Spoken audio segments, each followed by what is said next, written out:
21 വർഷം കഴിഞ്ഞു ആ ഷൂട്ട് തുടങ്ങിയിട്ട്. ചേട്ടൻ ഇപ്പോഴും വലിയ മാറ്റമൊന്നുമില്ല, അതുപോലെ തന്നെ ഇരിക്കുവാണ്.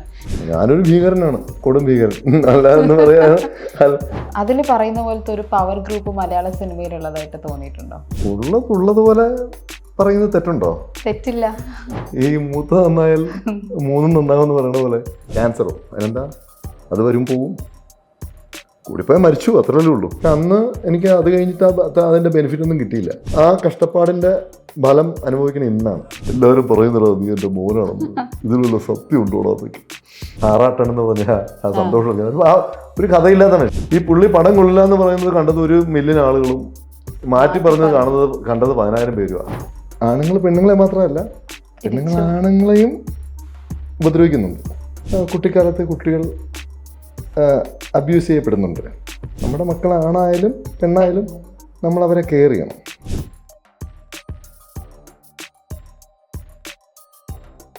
Welcome to movie magic. ഇന്ന് എൻ്റെ കൂടെ ഉള്ളതുപോലെ പറയുന്ന ഒരാളാണ് സുധീർ സുകുമാരൻ. സുധീരേട്ടാ, വെൽക്കം ടു ദ ഷോ.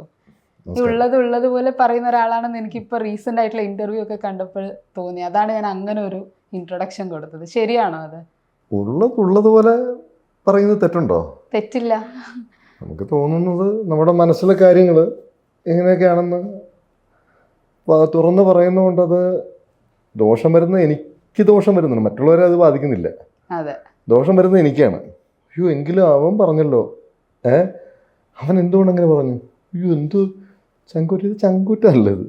ഇപ്പം നമ്മുടെ മനസാക്ഷിയാണ്.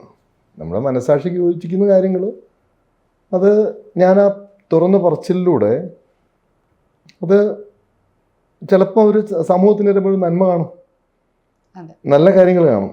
ഞാൻ പറഞ്ഞത് എന്താണ്, കുട്ടിക്കാലത്ത് കുട്ടികൾ അബ്യൂസ് ചെയ്യപ്പെടുന്നുണ്ട്. അതാണ് നമ്മുടെ കുട്ടിക്കാലത്ത് അങ്ങനെ ഉണ്ടായിട്ടുണ്ട്. അപ്പം നമ്മുടെ മക്കളെ സൂക്ഷിക്കണം, അല്ലേ? നമ്മുടെ മക്കളാണായാലും പെണ്ണായാലും നമ്മളവരെ കെയർ ചെയ്യണം. അത് സമൂഹത്തിന് വേണ്ടിയുള്ള, അതെങ്ങനെ വളച്ചു കിട്ടിയാലും സമൂഹത്തിന് വേണ്ടിയിട്ടുള്ള അവയർനെസ്സാണ്. പിന്നെ ഈ പറയുന്ന പോലെ തന്നെ ആണുങ്ങൾ പെണ്ണുങ്ങളെ മാത്രമല്ല, പെണ്ണുങ്ങൾ ആണുങ്ങളെയും ഉപദ്രവിക്കുന്നുണ്ട്. അത് സമൂഹത്തിൽ നടക്കുന്ന കാര്യങ്ങളാണ് പറഞ്ഞിട്ടുള്ളത്. അത് പക്ഷേ ഈ പെണ്ണുങ്ങളെ ആണുങ്ങളെ ഉപദ്രവിക്കുന്നത് പലരും തുറന്നു പറയാൻ മടിക്കുന്ന ഒരു കാര്യമാണ്. അതാരും പറയുന്നില്ല. അത് പക്ഷേ ചേട്ടൻ അതൊരു മടി കൂടാതെ പറഞ്ഞെന്ന് വെച്ചാൽ അത് നമ്മളെ വീട്ടുകാരെ ഓർത്തും സമൂഹത്തെ ഓർത്തൊക്കെയാണ്. എനിക്കിപ്പോൾ അങ്ങനെ ഒരു എനിക്ക് എൻ്റെ മക്കളെയും എൻ്റെ വൈഫിനെ എൻ്റെ അപ്പനെ അമ്മയൊക്കെ നോക്കിയാൽ മതിയല്ലോ. എനിക്ക് എല്ലാവരും ബോധിപ്പിച്ച് ജീവിക്കാൻ പറ്റും. സിനിമയിലേക്കുള്ള ഒരു കടന്നുവരവ് എങ്ങനെയായിരുന്നു? സിനിമയിൽ എന്താ പറയുക, സിനിമ ആഗ്രഹം ഉണ്ടായിരുന്നു മനസ്സിൽ. സിനിമ നടനാണെന്നുള്ള ആഗ്രഹം കുട്ടിക്കാലം മുതൽ ഉണ്ടായിരുന്നു. അപ്പം ജീവിതത്തിൻ്റെ സാഹചര്യങ്ങളും വീട്ടിലെ അവസ്ഥയൊക്കെ വെച്ച് നമുക്കെങ്ങനെ സിനിമയുടെ പുറകെ ചാൻസ് വെച്ച് നടക്കാനുള്ള ഒരു സിറ്റുവേഷൻ ആയിരുന്നില്ല. അപ്പം കുടുംബത്തിലെ പെങ്ങളുകുട്ടിയുണ്ട്, അവളുടെ കല്യാണം, പിന്നെ അനിയനുണ്ട്, പിന്നെ ഫാദർ സാധാരണ പട്ടാളക്കാരനായിരുന്നു. അപ്പം കുടുംബത്തിൻ്റെ അവസ്ഥയൊക്കെ ആലോചിച്ച് കുടുംബത്തിൻ്റെ ഒരു ഫാദറിൻ്റെയും മദറിൻ്റെയും കുടുംബത്തിലെ ഫാദറിൻ്റെ കുടുംബത്തിലെ മൂത്ത മകൻ്റെ മൂത്ത മോൻ, മദറിൻ്റെ കുടുംബത്തിലെ മൂത്ത മോളുടെ മൂത്ത മോൻ, അതായത് ഒരു തലമുറ തുടങ്ങുന്നത് എന്നിൽ നിന്നാണ്. അപ്പം ഞാൻ നന്നായ മാത്രമേ, ഈ മൂത്ത നന്നായാൽ മൂന്നും നന്നാകുമെന്ന് പറയുന്ന പോലെ ഞാൻ നന്നായ മാത്രമേ ആ കുടുംബം മുഴുവൻ, ഞാനാണ് അവരുടെയൊക്കെ ജ്യേഷ്ഠ സഹോദരൻ. അപ്പം എനിക്ക് രക്ഷപ്പെടേണ്ട എൻ്റെ ഒരു ആവശ്യമാണ്. അതുകൊണ്ട് ഞാൻ സിനിമാ മോഹം അങ്ങ് മനസ്സിൽ മാറ്റി വെച്ചിട്ട് കഷ്ടപ്പാടിലേക്ക് ഗൾഫിൽ പോയി. സൗദിയിലായിരുന്നു. അവിടെ ഒരു 7 വർഷത്തോളം അവിടെ കിടന്ന് ആദ്യം ജോലി ചെയ്തു, പിന്നെ ബിസിനസ് ചെയ്തു.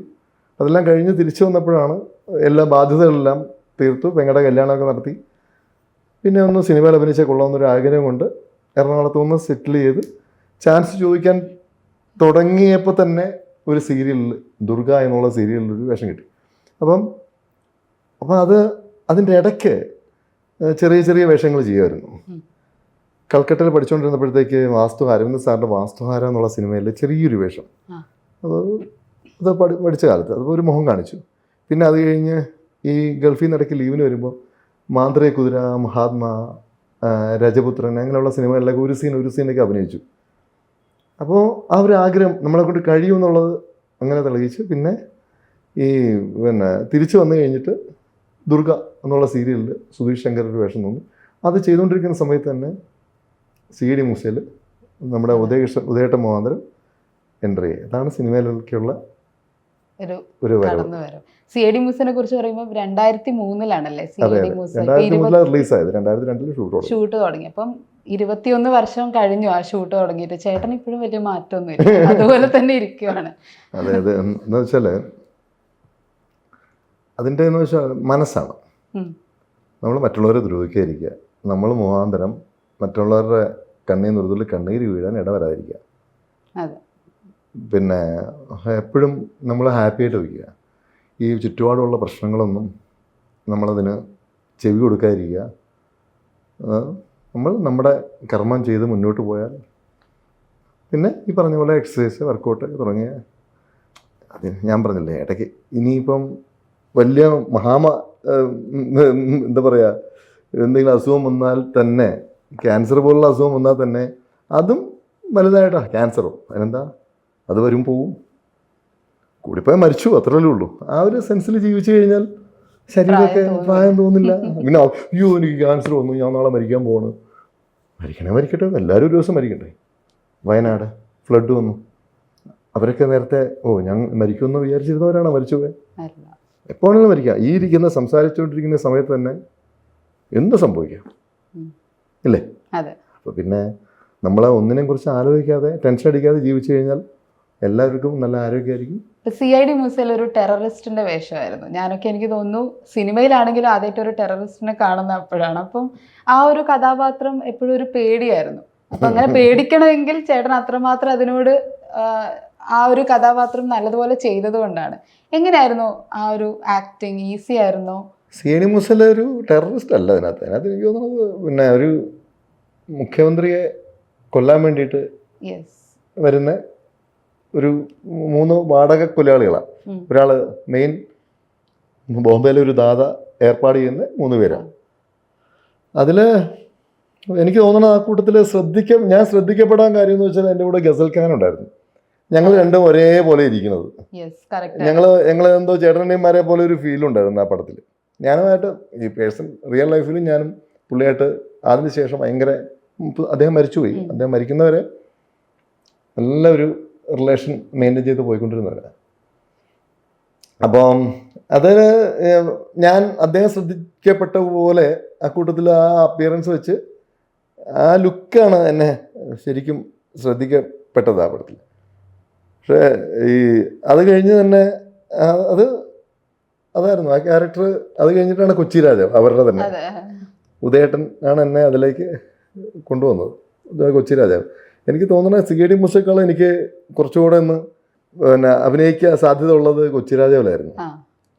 അത് രണ്ടും എൻ്റെ ജീവിതത്തിലൊരു 2 പടം, CID മൂസയും കൊച്ചി രാജാവും, അത് ഇന്നും എവർ ഗ്രീനായിട്ട് കുഞ്ഞുങ്ങൾ വരെ ഇത്രയും ഈ ജനറേഷൻ മുഴുവൻ ഇന്ന് കണ്ടുകൊണ്ട് പോയിക്കൊണ്ടിരിക്കുക. അപ്പം CID മൂസ, കൊച്ചി രാജാവ്, പിന്നെ ഡ്രാക്കുള, ഇതെല്ലാം ഒരു നെഗറ്റീവ് ഷെയ്ഡുള്ള ഒരു ക്യാരക്ടർ. അതിനിടയ്ക്ക് എത്ര പടങ്ങൾ ചെയ്തു? അതെ, ഒരുപാടുണ്ട്. എന്നാൽ ഈ നെഗറ്റീവ് ഷെയ്ഡ്സ് വരുമ്പോൾ ജീവിതത്തിൽ ശരിക്കും എങ്ങനെയുള്ള ഒരു വ്യക്തിയാണ്? ജീവിതത്തിൽ ഞാൻ പാവാണെന്ന് പറഞ്ഞു കഴിഞ്ഞാൽ എന്നെ പറ്റി ഞാൻ എങ്ങനെ പറയണോ? ഞാനൊരു ഭീകരനാണ്, കൊടും ഭീകരൻ. അല്ലാതെന്ന് പറയാ ഞാനെന്ന് വെച്ചാൽ എൻ്റെ കാര്യം നോക്കി ഞാൻ ജീവിക്കുന്നു. ഞാൻ ഈ പറഞ്ഞ പോലെ എന്നെ ആരോടാന്ന് ചോദിച്ചാൽ മാത്രമേ ഞാൻ എന്താന്ന് ചോദിക്കുള്ളൂ. അല്ലാതെ അങ്ങോട്ട് ഞാൻ ആരോടാന്ന് ചോദിക്കാറില്ല. എന്താ പറയാ, എൻ്റെ കാര്യങ്ങളൊക്കെ നോക്കി നല്ല രീതിയിൽ ജീവിച്ചു പോകുന്നൊരു ആളാണ്. അല്ലാതെ ഞാൻ നേരത്തെ പറഞ്ഞില്ലേ, നമ്മളാരെയും ഉപദ്രവിക്കാതിരിക്കുക, നമ്മുടെ കാര്യങ്ങൾ നോക്കി ജീവിക്കുക. നമുക്ക് പറ്റുമെങ്കിൽ നമ്മളെ കൊണ്ട് കഴിയുന്ന പോലെ മറ്റുള്ളവരെ സഹായിക്കുക. അല്ല, സഹായിച്ചവർ ചിലപ്പം നമുക്ക് തിരിച്ച് നല്ല രീതിയിൽ പണി തരും. നമ്മളെ സഹായിച്ചവരായിരിക്കും നമ്മളെ ഉപദ്രവിക്കുന്നത്. പക്ഷെ അത് നമ്മൾ നോക്കേണ്ട കാര്യമില്ല. നമ്മൾ നമ്മുടെ കർമ്മം ചെയ്യുക, അതൊക്കെയാണ് എൻ്റെ പോളിസി. ഇപ്പം സുധീർ എന്നൊരു നടനെ ഡ്രാക്കുള സുധീർ എന്നൊരു ടൈറ്റിലേക്ക് കൊണ്ടുവന്നത് സംവിധായകൻ വിനയനാണ്. അപ്പൊ ഡയറക്ടർ വിനയനെ കുറിച്ച് പറയുമ്പോൾ ഉള്ള ആ ഒരു ബന്ധം എങ്ങനെയാണ്? അദ്ദേഹം പറഞ്ഞിരുന്നു, അദ്ദേഹം നിന്നെ ഒരിക്കൽ ഡ്രാക്കുള സുധീർ എന്ന് അറിയപ്പെടുകയെന്ന് പറഞ്ഞു. അപ്പോൾ ഞാൻ ചിരിച്ചു കളഞ്ഞു. പക്ഷെ അത് ഇപ്പം എല്ലാവരും ടൈറ്റിലിൽ വരെ എന്നെ അങ്ങനെ വിളിക്കാൻ പേടിയാണ്. പക്ഷെ എനിക്ക് വിളിച്ച് ആദ്യമൊക്കെ ഭയങ്കര ബുദ്ധിമുട്ടായിരുന്നു. ഇപ്പം അത് ഞാൻ അതിലേക്ക് വന്നു.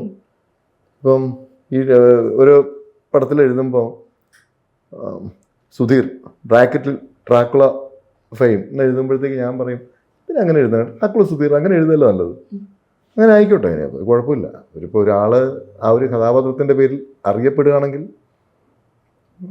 അതിൽ നല്ലൊരു കാര്യമാണ്. ഇപ്പോൾ പിന്നെ എന്താ പറയുക, ഈരിക്കാടൻ ജോസ്, പടിയൻ ജോർജ്, മറ്റേ എന്താ പറയുക ഭീമൻ രഘു, ഇതെല്ലാം അവരുടെ കഥാപാത്രങ്ങളുടെ പേരിൽ അറിയപ്പെടുന്നത്. അപ്പോൾ പിന്നെ എന്നെ അങ്ങനെ ഇപ്പം നോക്കി രാജുച്ചായൻ ക്യാപ്റ്റൻ അല്ലേ പുള്ളിയുടെ ജോലിയുടെ ക്യാപ്റ്റൻ രാജു, അങ്ങനെ തന്നെ അങ്ങ് പുള്ളിയുടെ കുറിച്ച് പറയുമ്പോൾ പുള്ളിയുടെ വോയിസ് ആയിട്ട് നല്ല സിമിലാരിറ്റി എനിക്ക് തോന്നുന്നു. പുള്ളിയുടെ ഞാൻ പറഞ്ഞില്ലേ പുള്ളി എന്നോട് വലിയ കാര്യമായിരുന്നു. പുള്ളി പലരും പറഞ്ഞിട്ടുണ്ട്, ഇന്നും പലരും ചോദിക്കുന്നുണ്ട് പലയിടത്ത് ചെല്ലുമ്പോഴും ഇപ്പോഴും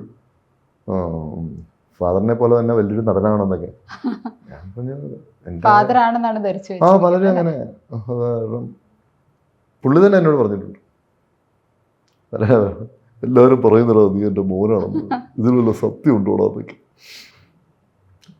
നല്ലൊരു ബന്ധമായിരുന്നു പുള്ളിയായിട്ട്. സി ഐ ഡി മൂസ ഞങ്ങൾ വിനയ സാറിൻ്റെ തന്നെ യക്ഷി ഞാനകത്ത് ഞങ്ങൾ തമ്മിലൊരു ഫൈറ്റ് സീനൊക്കെ ഉണ്ട്.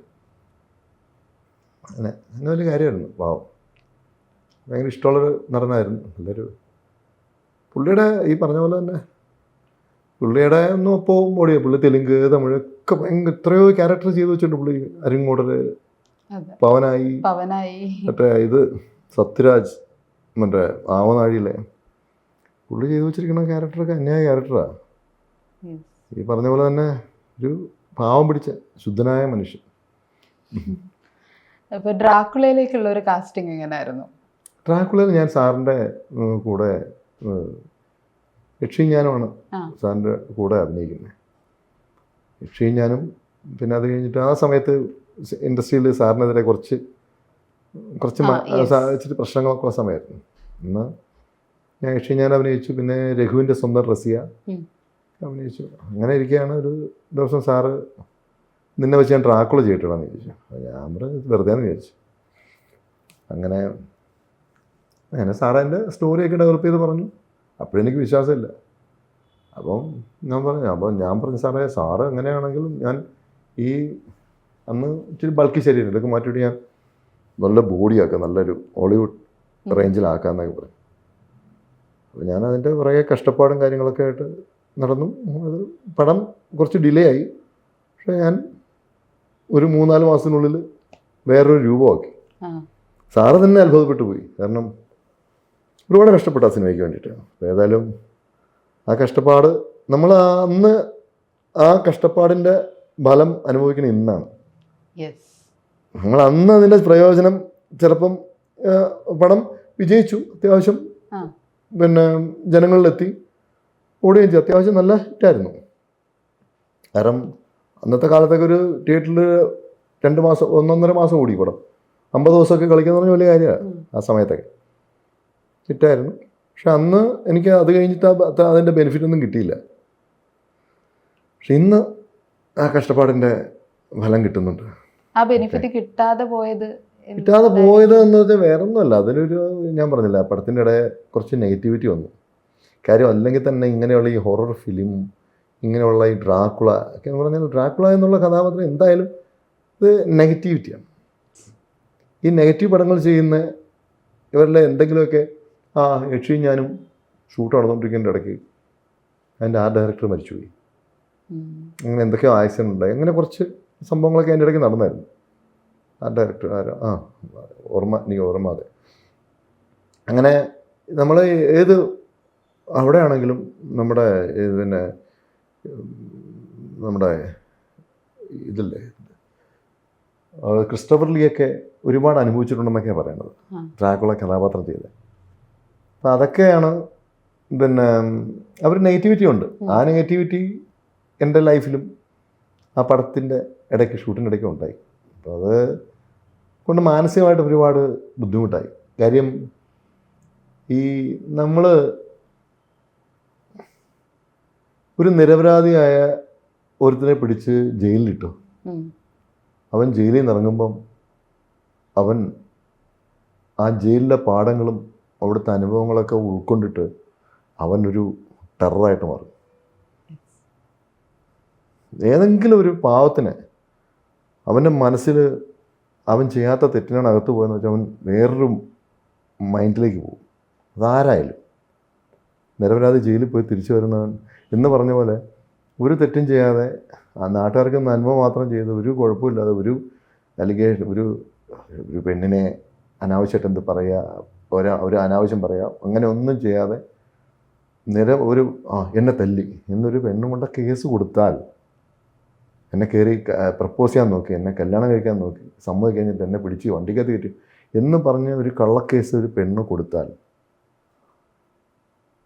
അതിൽ നിന്നുണ്ടാകുന്ന നാണക്കേട് നിന്ന് നമ്മളൊരു ഓർത്തെഴുതേക്കും. പിന്നെ ഈ നാണക്കേടില്ലാരും പറഞ്ഞ് ഈ നാണക്കേടുന്നൊരു സാധനം നാണം കെട്ടുപോകും. അതൊരു വിഷയമല്ല. പിന്നെ ആരെന്ത് പറഞ്ഞാലും എനിക്കെന്താ. പിന്നെ നമ്മളതിന് തിരുത്താൻ ശ്രമിക്കാതിരിക്കുക നല്ലത്. ഒരു ന്യൂസ് വന്നു കഴിഞ്ഞ് നമ്മുടെ സിനിമ ഇറങ്ങി, ഇപ്പം അഭിനയിച്ച സിനിമ നല്ല രീതിയിൽ ഓടിക്കൊണ്ടിരിക്കുന്ന ബാഡ് ബോയ്സ്, അതിനകത്ത് ഒരു വേഷം കൊടുത്ത് നമ്മുടെ ആറാട്ടൻ എന്ന് പറഞ്ഞ ആ സന്തോഷം ഒരു കഥയില്ലാത്ത മനുഷ്യൻ. അവനെന്താ ചെയ്യണമെന്ന് പുള്ളിക്ക് തന്നെ അറിയില്ല. പുള്ളിൻ്റെ രാവിലത്തെ സ്വഭാവമല്ല വൈകുന്നേരം സ്വഭാവം. ഒരു തരം എന്താണ് അതിന് പറയണമെന്നറിയില്ല. നല്ല സ്നേഹത്തോടെ രാവിലെ തിയേറ്ററിൽ ഞങ്ങൾ ഒരുമിച്ച് സിനിമയെ കണ്ട് പുള്ളി വീട്ടിൽ പോയിരുന്നിട്ട് ഈ പടം കാശിന് കൊള്ളില്ല എന്ന് വെറുതെ, കാരണം എന്തുകൊണ്ട് പറഞ്ഞു എന്നുള്ളത് പുള്ളിക്ക് തന്നെ അറിയില്ലത്. അവിടെ തിയേറ്ററിൽ പുള്ളിക്ക് എന്തോ ഒരു നെഗറ്റീവ് സംഭവം ഉണ്ടായി, പുള്ളി ആരും മൈൻഡ് ചെയ്യില്ലെന്നോ തിരക്കിൻ്റെ ഇടയിൽ എന്തെങ്കിലും പറ്റിക്കാണ്, പുള്ളിക്ക് എന്തോ ഒരു അനുഭവം ഉണ്ടായി. എന്നാലും പുള്ളിക്ക് ഇഷ്ടപ്പെടാത്ത ആരോ അവിടെ തിയേറ്ററിൽ പുള്ളിയെ കളിയാക്കിയെന്നോ എന്ന് പറഞ്ഞിട്ട് പുള്ളി അതിന്, അപ്പോൾ ആ നെഗറ്റീവ് സാധനം വന്നു. പുള്ളി പറഞ്ഞു ആ പടത്തിന് ഒരുപാട് നല്ലോണം ഓടിക്കൊണ്ടിരിക്കുന്ന പടത്തിന് കൊള്ളില്ല എന്നൊരാൾ പറയുമ്പോൾ അത് ഒരുപാട് പേര് കാണുകയും പടത്തിന് ഒരു നെഗറ്റീവ് വരികയും ചെയ്തു. എന്നിട്ട് പുള്ളി പിറ്റേ ദിവസം എന്തിനാണ് നീ എങ്ങനെ പറഞ്ഞേ, അതെനിക്കിത് അപ്പോഴത്തെ ദേഷ്യത്തിൽ പറഞ്ഞതാണ്, എന്നോട് ഇങ്ങനെ ഒരാൾ എന്നെ ഒന്ന് കളിയാക്കി അവിടെ വെച്ച്. പുള്ളിക്ക് ഇഷ്ടമില്ലാത്ത ഒരാൾ പുള്ളിയെ എന്തോ ഉപദ്രവിക്കുകയോ കളിയാക്കുകയോ ചെയ്തു. അതങ്ങനെയാണ്, ഞാൻ മാറ്റി പറഞ്ഞേക്കാം. ഈ പുള്ളി പടം കൊള്ളില്ല എന്ന് പറയുന്നത് കണ്ടത് 1 മില്യൺ ആളുകളും മാറ്റി പറഞ്ഞത് കണ്ടത് 10,000 പേരുമാണ്. അപ്പോൾ നമ്മളെ എതിരെ ഞാൻ പറഞ്ഞതെന്ന് വെച്ചാൽ, എനിക്കെതിരെ ഒരു പെണ്ണ് കേസ് കൊടുത്താൽ അതിനെപ്പറ്റി പറയാനായിട്ട് അത് കാണാനും അത് പൊക്കിക്കൊണ്ട് നടക്കാനും സംസാരിക്കാനൊക്കെ ഒരുപാട് പേര് കാണും. കാരണം അത് നെഗറ്റിവിറ്റിയാണ്. ഇവള് വന്നിട്ട് തിരിച്ചോ അല്ലെങ്കിൽ ഈ പുള്ളിക്കാരത്തി വന്നിട്ട് തിരിച്ചു പറയുകയോ ഇല്ല ഞാനത് ചുമ്മാ പറഞ്ഞെന്ന് പറഞ്ഞാലോ ഞാനതിൻ്റെ ക്ലാരിഫിക്കേഷൻ കൊടുത്താലോ അത് കേൾക്കാൻ ഇവിടെ ആരും ഉണ്ടാവില്ല. അതാർക്കും താല്പര്യമില്ല. എന്നാലും കുറച്ചും കൂടെ ഒരു ജസ്റ്റിഫിക്കേഷൻ അന്ന് അന്ന് തരാന്ന് വെച്ചാൽ അന്ന് എന്നോട് നന്ദകുമാറേട്ടൻ, ക്രൈം നന്ദകുമാറേട്ടൻ എന്നോട് പറഞ്ഞതാ, എൻ്റെ ക്ലാരിഫിക്കേഷൻ കൊടുക്കണം എന്ന് പറഞ്ഞതാ. പറഞ്ഞപ്പം എന്താ പറയുക, അത് വിനയ് സാറ് പറഞ്ഞു എന്തിനാ വെറുതെ വന്നത് 2 ദിവസം കഴിഞ്ഞാൽ പൊക്കോളും. നമ്മൾ പിന്നെയും ഇതിൻ്റെ പുറകെ നടന്ന് പിന്നെ അതങ്ങ് വിട്ടു. പക്ഷെ അതിൻ്റെ ഈ ബ്ലാക്ക് മാർക്ക് അത് ഭയങ്കരമായിരുന്നു. ചെയ്യാത്ത തെറ്റിന് ശിക്ഷ അനുഭവിച്ചാൽ അത് എന്താ പറയുക, അത് ഭയങ്കര മനസ്സിലൊരു, അതാണ് ഈ പറഞ്ഞ പോലെ ഈ എല്ലാം തുറന്നു പറയാൻ തുടങ്ങിയതാ. നമ്മൾ ഈ കാര്യങ്ങൾ തുറന്ന് നാണമില്ല, നാണം കെട്ടുപോയി. ആരും ഞാൻ അന്ന് ഒരു തെറ്റും ചെയ്യാതെ ഇതൊക്കെ കേൾക്കുമ്പോൾ പിന്നെന്താണ്, ഇതൊക്കെ കാര്യങ്ങൾ തുറന്നു പറയണം. അതുപോലെ ഈ എന്താ പറയുക, പല കാര്യങ്ങളും നമുക്ക് തോന്നണത് മനസ്സിൽ നമ്മളത് തുറന്ന് പറയണമെന്നുള്ളതാണ്. അത് പറയാതിരിക്കേണ്ട കാര്യം എന്തിരിക്കുന്നു. അത് ആ പറയുന്നതിലൂടെ ആരെയും മറ്റുള്ളവർ ബുദ്ധിമുട്ടിച്ച് നമ്മൾ തുറന്നു പറയരുത്. നമ്മളത് പറയുന്നതുകൊണ്ട് ഇപ്പം എന്താ പറയുക, ഇത്രയും വർഷമായിട്ട് പോലും ഞാൻ ഇതിനെ പറ്റി ഒരു ക്ലാരിഫിക്കേഷൻ തന്നില്ല. പക്ഷെ എനിക്ക് വയ്യാതെ വന്നപ്പോൾ, ക്യാൻസർ വന്നപ്പോൾ എല്ലാവരും God bless you, get well soon അതായതൊക്കെ പറഞ്ഞപ്പോഴത്തേക്ക് ഒരാൾ കൊണ്ട് കമൻ്റ് എഴുതിക്കുക, നിനക്ക് ക്യാൻസർ അല്ലടാ, അതിനപ്പുറം വരും. കാര്യം എന്ന് വെച്ചാൽ നീ പണ്ടൊരു പെണ്ണിനെ റോഡിട്ട് തട്ടിക്കൊണ്ടുപോകാൻ ശ്രമിച്ചല്ലേ, അതിൻ്റെയൊക്കെ ശിക്ഷ അനുഭവിക്കാതിരിക്കാൻ പറ്റും. ഒരു സമയത്ത് വന്നപ്പോഴത്തേക്കും മനസ്സിലായി. കാര്യം ഒരു 10 പേര് നല്ലൊരു ഒരു നെഗറ്റീവ് കമൻറ്റ്, ഇനി ഇത് മുന്നോട്ട് കൊണ്ടുപോയിട്ട് കാര്യമില്ല. ഇത് മരിക്കുന്നതിന് മുമ്പ്, കാരണം ഇതിൻ്റെ എല്ലാ സത്യങ്ങളും അറിയാവുന്ന ഒരാളാണ് ക്രൈം നന്ദകുമാറേട്ടൻ. ഈ പുള്ളിക്കാരത്തി ആരാണ്, എന്താണ് ഒക്കെ അറിയാവുന്ന ഒരാളാണ്. കാരണം പുള്ളിക്കാരത്തി ജനിച്ച അന്നോട്ടുള്ള ജാതകം മുഴുവൻ അറിയാം. എത്ര പേരെ ബ്ലാക്ക് മെയിൽ ചെയ്തിട്ടുണ്ട്, എത്ര പേരെ പറ്റിച്ച് പൈസ വാങ്ങിച്ചിട്ടുണ്ട്, എല്ലാം അറിയാവുന്നവരാണ്. എന്താ പറഞ്ഞിട്ടാണ് ആ കേസിൽ എന്നെ ഒത്തിരി ഹെൽപ്പ് ചെയ്തത്. പോലീസുകാരെയൊക്കെ വിളിച്ച് പറഞ്ഞു, അയ്യോ പുള്ളിക്കാരത്തി ഒക്കെ ഫ്രോഡാണ്, ഞാൻ ആ ഫുൾ ഡീറ്റെയിൽ തരാമെന്ന് പറഞ്ഞപ്പോഴാണ് പോലീസുകാരെ കേസെടുക്കാനുള്ളത്. ഹേമ കമ്മിറ്റി റിപ്പോർട്ട് ഇപ്പോൾ ചർച്ച ചെയ്യപ്പെടുന്ന ഒരു സമയമാണ്. അപ്പം അതിൽ പറയുന്ന പോലത്തെ ഒരു പവർ ഗ്രൂപ്പ് മലയാള സിനിമയിലുള്ളതായിട്ട് തോന്നിയിട്ടുണ്ടോ? എന്ത് പവർ ഗ്രൂപ്പ്? പവറുള്ളവനാണ് എല്ലായിടത്തും.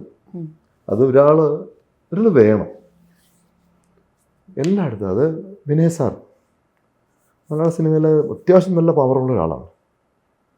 അപ്പോൾ പിന്നെ ഉണ്ണിച്ചേട്ടൻ അത്യാവശ്യം റിഫ്കയുടെ തലപ്പത്തിരിക്കുന്നു, പുള്ളിക്ക് പവറുണ്ട്. കാരണം ഉണ്ണിച്ചേട്ടനൊക്കെ എനിക്ക് വർഷങ്ങളായിട്ട്, കാരണം ഞാൻ ബ്ലാക്ക് ആൻഡ് വൈറ്റ് അഭിനയിക്കുമ്പോൾ തൊട്ട് എനിക്കറിയാൻ തന്നെ, ഞാൻ ഭയങ്കര സ്നേഹിക്കുന്നത്. അപ്പം എനിക്ക് അത്യാവശ്യം പവറുള്ള ആളാണ്. അതുകൊണ്ടാണ് സ്വന്തമായിട്ട് ഡിസിഷൻ എടുക്കാനുള്ള ഒരു പവർ എനിക്ക് കിട്ടുന്നത്. ഞാൻ വിനയ് സാറിൻ്റെ കൂടെ നിൽക്കണമെന്നുണ്ടെങ്കിൽ അതെൻ്റെ പവറാണത്. ഞാൻ പോയി ആ പുള്ളിയുടെ കൂടെ നിൽക്കും. എനിക്ക് അവിടെ എനിക്ക് വേണ്ട, ഓക്കെ ഇവിടുന്ന് മാറിയിട്ട് അപ്പുറത്ത് നിൽക്കണം എന്ന് പറഞ്ഞാൽ അത് എനിക്ക് മനസ്സിൽ തോന്നിയാൽ ഞാൻ അവിടെ പോയി നിൽക്കും. അതെൻ്റെ പവറാണ്. അതിനത് ഞാൻ പവർ ഗ്രൂപ്പിൻ്റെ ആളെന്ന് പറഞ്ഞിട്ട് വലിയ കാര്യമുണ്ടോ? ഞാൻ പറഞ്ഞത് ശരിയല്ലേ? നേതൃത്വ പാഠവും അതിനുള്ള യോഗ്യത ഉള്ളവൻ അതെവിടെയും നിൽക്കും. ദിലീപേട്ടന് ആ പവറുണ്ട്. കാര്യം എന്ന് വെച്ചാൽ ദിലീപേട്ടൻ ഒരു കോർഡിനേറ്റിംഗ് പവറുള്ള ഒരാളാണ്. അതുകൊണ്ടാണല്ലോ 2020 പോലൊരു പടം എല്ലാവരും വെച്ച് അങ്ങനെ ഒരു സിനിമ പ്രൊഡ്യൂസ് ചെയ്യാനും അതിൻ്റെ കോർഡിനേറ്റ് ചെയ്യാൻ ഒരുപാട് കഷ്ടപ്പെട്ട് ചെയ്തത്. അപ്പോൾ ഈ എല്ലായിടത്തും അങ്ങനെ കഴിവുള്ളവൻ്റെ കയ്യിലാണ് എല്ലാം. അതായത് അത് കഴിവാണത്. അത് പവർ ഗ്രൂപ്പ് എന്ന് പറഞ്ഞിട്ട് കാര്യമില്ല. വേണം എല്ലാവരും തലപ്പത്ത് ഒരു വേണം. മലയാള സിനിമ അതെന്ന് വെച്ചാൽ മറ്റുള്ളവരെ ദ്രോഹിച്ച് മറ്റുള്ളവരെ പണിയില്ലാതൊക്കെ അങ്ങനെയുള്ള അങ്ങനെയുള്ള ഒരു മൈൻഡ് സെറ്റ് അത് ആർക്കും പാടില്ല. കാരണം എല്ലാവർക്കും ഈ ലോകത്ത് ജോലി ചെയ്യാനും എല്ലാ അഭിപ്രായങ്ങൾ പറയാനും ഒക്കെ അവകാശമുണ്ട്. മനസ്സിലായില്ലേ? അതുകൊണ്ടാണല്ലോ ഇവിടെ ഇത്ര വ്ളോഗേഴ്സും റിവ്യൂ പറയുന്നവരൊക്കെ ജീവിച്ചിരിക്കുന്നത്. നമ്മൾ ഒരിക്കലും അവർ പറയാനുള്ളത് പറയും. നമ്മുടെ പ്രൊഡക്റ്റ് നല്ലതാണെങ്കിൽ നമ്മുടെ പ്രൊഡക്റ്റ് വിജയിക്കും. നമ്മൾ അവരുടെ നേരെ തല്ലുകൂടാനോ വഴക്ക് പിടിക്കാനോ കാര്യമില്ല. ഞാൻ പറയുന്നത് മോശമാണെന്നുണ്ടെങ്കിൽ ആളേക്ക് ഇഷ്ടപ്പെട്ടില്ലെങ്കിൽ എൻ്റെ താഴെ വന്ന ആളുകൾ തെറി വിളിക്കും. എൻ്റെ ആളെ താഴെ വന്നിട്ട് നീ ആരാടാ, ഏതാ ഈ വാണം എന്നൊക്കെ ചോദിക്കും. അത് ചോദിച്ചാൽ അത് നമ്മളെ ബാധിക്കുന്ന വിഷയമാണ്. നമ്മൾ പറയുക എന്നുള്ളത്. അതുകൊണ്ട് അവരുടെ അഭിപ്രായം ഒരു സിനിമ കണ്ടിട്ട് സിനിമ കൊള്ളില്ലെന്നുണ്ടെങ്കിൽ പക്ഷെ നല്ല സിനിമ നല്ലതെന്ന് പറയാനുള്ള മനസ്സോടെ കാണിക്കണം. നല്ലൊരു പടം കഷ്ടപ്പെട്ട് ഉണ്ടാക്കി എടുത്തിട്ട് അത് കൊണ്ടുപോയിട്ട് കൊള്ളില്ല എന്ന് പറയുമ്പോൾ ആ കാശ് മുടക്കേൻ്റെ മാനസികാവസ്ഥ ഭയങ്കരമാണ്. ഇപ്പം അവർ ഈ യൂട്യൂബേഴ്സ് ജീവിക്കുന്നതും ഈ നെഗറ്റീവ് റിവ്യൂ പറഞ്ഞും അതൊക്കെയാണ് അവർ ജീവിക്കുന്നത് അല്ലേ? അത് അവരുടെ ജീവിതം കൂടെയാണ്. അവരത് പറഞ്ഞുകൊണ്ടാണ് അവരത് കൊണ്ട് കിട്ടുന്ന വരുമാനം കൊണ്ടൊക്കെയാണ് അവർ ജീവിക്കുന്നത്. അവർ നല്ല സിനിമ നല്ലതെന്ന് പറയാനും ആവറേജ് സിനിമ ആവറേജാണ് എങ്കിൽ അതിൻ്റെ കുറ്റങ്ങൾ പറയണം. പക്ഷേ എന്നാൽ ടോട്ടൽ എല്ലാം നല്ല രീതി. അല്ലാതെ മറ്റവരോട് പൈസ വാങ്ങിച്ചിട്ട് അല്ലെങ്കിൽ മറ്റവരെ താത്തി കെട്ടിയിട്ട് ഇവരെ പൊക്കുക എന്ന് പറയുമ്പം അത് ടോട്ടൽ സിനിമ ഇൻട്രസ്റ്റോട് ചെയ്യുന്ന ഒരു ദ്രോഹമാണ് അല്ലേ? സിനിമയിൽ അഭിനയിക്കുന്ന നമ്മൾ ആ മെയിൻ സ്ട്രീമിൽ നിൽക്കുന്ന നടന്മാരെ മാറ്റി നിർത്തിയിട്ട് നോക്കിക്കഴിഞ്ഞാൽ ഒരു നേരത്തെ ആഹാരത്തിന് ബുദ്ധിമുട്ടുന്ന കഷ്ടപ്പെടുന്നവരുടെ കൂടെയാണ് സിനിമ. എൻ്റെ ഏറ്റവും കൂടുതൽ സുഹൃത്തുക്കളുള്ളത് ബാക്ക് സൈഡ് ടെക്നീഷ്യൻസാണ്. അതെല്ലാം ഏറ്റുപിടിപ്പിക്കുന്ന യൂണിറ്റുകാരും അവരും ആർട്ട് വർക്ക് ചെയ്യുന്നത് അവരവിടൊക്കെയാണ് എനിക്ക് സ്നേഹവും. അല്ലാതെ എനിക്ക് സിനിമയിൽ വലിയ സൗഹൃദമൊന്നുമില്ല. എനിക്ക് ഞാൻ അവരുടെ കൂടെയാണ്.